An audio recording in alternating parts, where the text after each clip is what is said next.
तर विद्यार्थी मित्रांनो, मी संतोष बोड्डेवर आपल्या सर्वांचं स्वागत विद्या कोचिंग क्लासेसमध्ये करतो. तर आज आपला झालेला मराठी पेपर त्याचे आपण काही प्रश्न उत्तर जे होते संभावित प्रश्न उत्तर आपण पाहू शकतो. तर इथे आपल्याला आकृती पूर्ण करायची होती. मराठी भाषेने आपल्या मानलेल्या इतर भाषा, त्याच्यात इतर भाषा मानलेल्या आहे संस्कृत, कन्नड, फारसी, अरबी आणि एक तुम्ही इंग्रजी पण याच्यामध्ये लिहू शकता. म्हणजे 5 भाषा दिलेल्या आहेत. त्या आपण त्याच्यापैकी 4 भाषा कोणत्या तरी आपल्याला लिहायच्या होत्या. त्याच्यानंतर दुसरा प्रश्न होता भाषेतील गंमत जाणून घेण्याचा एक मार्ग, हे याचं होतं. शब्दांची उत्पत्ती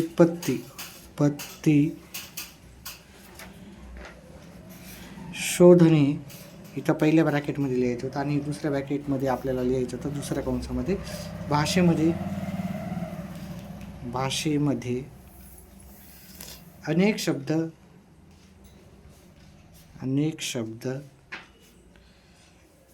सतत येतात असं आपल्याला लिहायचं होतं. त्याच्यानंतर हे स्वमत, हे तुम्ही तुमच्या पद्धतीने लिहिलंच असाल, प्रत्येकानं वेगवेगळं लिहिलं तरी चालतं. इथं आपल्या दुसरा हे आहे, त्याचं आपल्याला उत्तर लिहायचं. तर झाडाची पाने महत्त्वाची असतात कारण झाडाची पाने काय असतात, झाडाच्या पानात झाड जगवण्याचं बळ असतं आणि पण झाडं मोठी झाली तर कित्येक पिढ्यांची सावली उपयोगी पडते. त्याच्यामुळं झाडे, हे पहिल्या प्रश्नाचं उत्तर. आणि दुसऱ्या याचं झाडाचं वेल असणारी लाखो मुले गरजेची असतात कारण त्याचं उत्तर आहे आपल्याला. तुमचा देश किती श्रीमंत आहे हे दाखवायचे असेल तर झाडे खूप महत्त्वाची, झाडे खूप आवश्यक आहेत. झाडांची वेळ असणारी लाखो मुले गरजेची, त्याच्यामुळं आपल्याला भासतात. पुढच्या प्रश्नाचं उत्तर आहे चूक की बरोबर होतं. तर पहिल्याचं उत्तर चूक आहे. झाडे महत्त्वाची नसतात असं विचारलेलं आहे. झाडं महत्त्वाची असतात. आपल्या आसपासचे सगळे पक्षी आपण ओळखू शकतो का? त्याचं उत्तर नाही. फक्त काही कावळा, चिमण्या वगैरे सोडल्या तर आपण बाकी पक्षी ओळखू शकत नाहीत.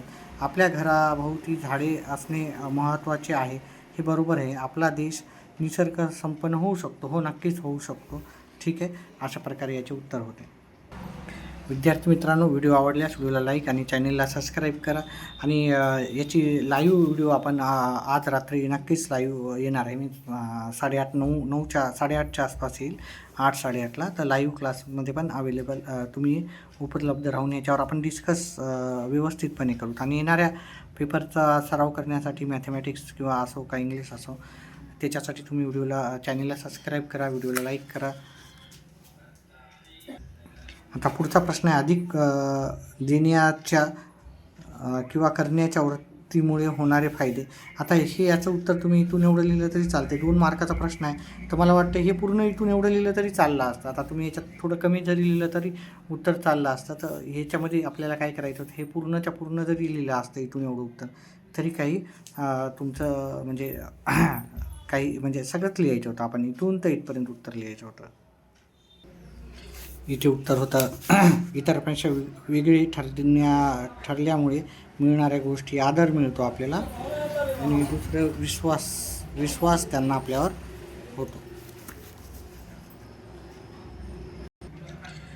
तर वाट पुसल्या, याचं उत्तर होतं वाट पुसल्या म्हणजे पुसल्याशिवाय जाऊ नये. म्हणजे कोणाला तरी विचारल्याशिवाय आपण कुठेही जाऊ नये असं लिहिलं तरी चालते. आणि फळ माहिती असल्याशिवाय आपण ते कोणतेही फळ म्हणजे कोणतीही गोष्ट आपण खाऊ नये. ठीक आहे, याचं उत्तर. पुढचा प्रश्न पाहूत आपण. कधीही करू नये अशा गोष्टी, कोणत्या गोष्टी करू नये तिथे, कधीही करू नयेत अशा गोष्टी. इथे त्याचं उत्तर दिलेलं आहे. जर्नी अर्ज तोडू नये, पापद्रव्य जोडू नये, पुण्य मार्ग सोडू नये आणि ह्या सर्व गोष्टी आपण नाही करायला पाहिजे, आहे की नाही. आळसे सुख मानू नये, चहाडी मानस आणू नये, शोधल्या विना करू नये, असं आपल्याला बऱ्याचशा गोष्टी लिहू शकतो. कोणत्याही गोष्टी कधीही करू नये अशा गोष्टी, ह्या लाईनी इथून तर इथपर्यंत जर उत्तर लिहिलं तरी आपल्याला चालते. ठीक आहे.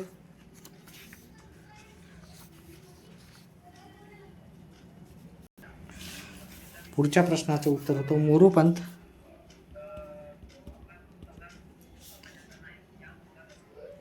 नीरजा आणि याचं उत्तर लिहून घ्या. ठीक आहे.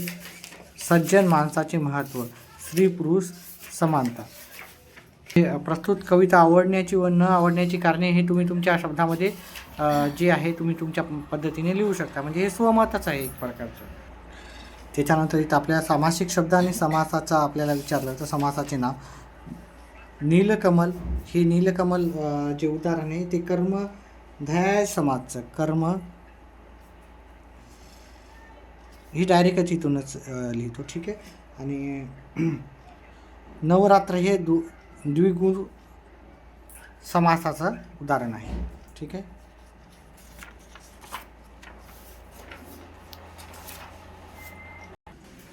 पुढच्या प्रश्नाचं आपल्याला इथे सांगितलं होता तक्ता पूर्ण करा. शब्दसिद्धी ओळखायची होता. ते इथं कामगिरी, इथं अतिरेक आणि इथं येईल आपलं क्रूर आणि उरलेला शब्द आहे आपला लाल. लाल. त्याच्यानंतर आपल्याला इथं याची कोणत्याही दोन याची आपल्याला काय करायचे होते अर्थ सांगून वाक्प्रचार करायचा होता. सटकी मारणे, कान देऊन ऐकणे. कान देऊन म्हणजे एकदम लक्षपूर्वक ऐकणे. लक्षपूर्वक ऐकणे होते. पित्त खवळणे याचा होते खूप राग येणे. खूप राग येणे है ना. त्याच्यानंतर हे आश्चर्यचकित करणे याचा अचंबित होणे. आश्चर्यचकित करणे याचा वाक्प्रचार तुम्ही काय की एखादे सर शिकवत असताना आम्ही कान देऊन ऐकतो. पित्त खवळणे तो वर्गात खूप आरडाओरडा करत असल्यामुळे सरांचे पित्त खवळले असं तुम्ही उत्तरं लिहू शकता याची. त्याच्यानंतर आपल्याला घर याच्या समानार्थी शब्द लिहायचे तर घराला आपण काय लिहू शकतो निवास. निवारा लिहू शकतो. सदन लिहू शकता तुम्ही. बऱ्याचशा गोष्टी लिहू शकता. नदीला सरिता लिहू शकता. तर बऱ्याचशा गोष्टी लिहू शकतात. फक्त आपण लवकर संपवू. रात्रीला आपण दिवस म्हणू शकतो. रात्रच्या विरुद्ध दिवस. हजरचं गैरहजर. पुढील शब्दाचे वचन बदला. पुस्तक तर पुस्तक हे झाड. झाडेचं झाड होईल. पुस्तकचं पुस्तक आहे आणि इथं झाड म्हणजे झाडाचं झाडे हे की नाही वचन बदलायचं.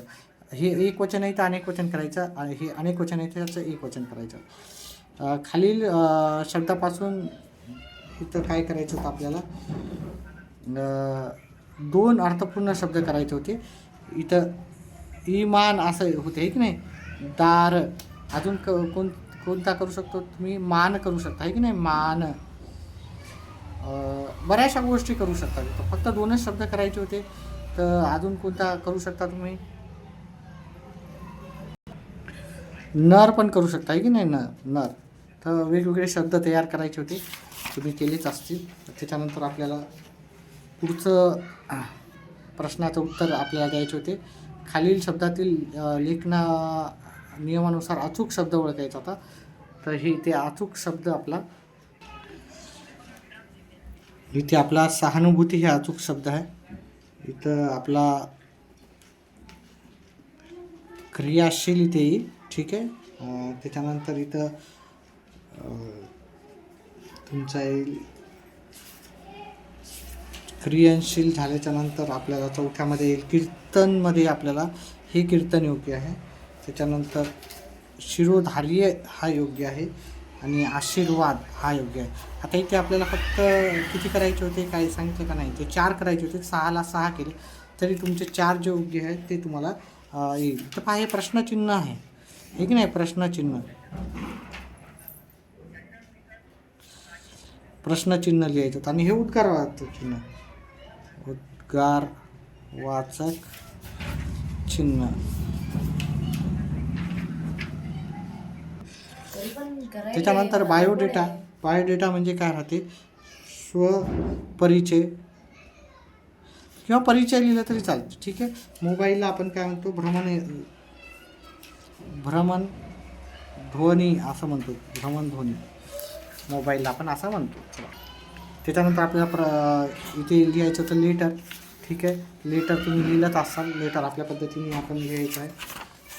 त्याच्यानंतर याच्यावर आपण डिस्कस पूर्ण रात्रीच्या लाईव्ह क्लासेसमध्ये करूतात. ठीक आहे. जाहिरात, लेखन आणि बातमी हे कसं लिहायचं होतं काही नाही. आणि त्याचे मार्क तर तुम्हाला सांगणार आहे. कथालेखन करायची होती. ठीक आहे. कथालेखन पण तुम्ही केलेलंच असाल. ठीक आहे. प्रसंग लेखन पण घ्यायचं होतं. त्याच्यानंतर काय होतं, आत्मलेखन. ओके. ह्याची सर्व उत्तरे आपण रात्रीच्या सर्व प्रश्नाची उत्तर आपण रात्री लाईव्ह क्लासेसमध्ये घेणारच आहे. सध्याच्याला एवढंच. व्हिडिओ आवडल्यास व्हिडिओला लाईक, चॅनलला सबस्क्राईब करा आणि आपले येणारे व्हिडिओ पाहत जा. व्हिडिओ पाहिल्याबद्दल धन्यवाद.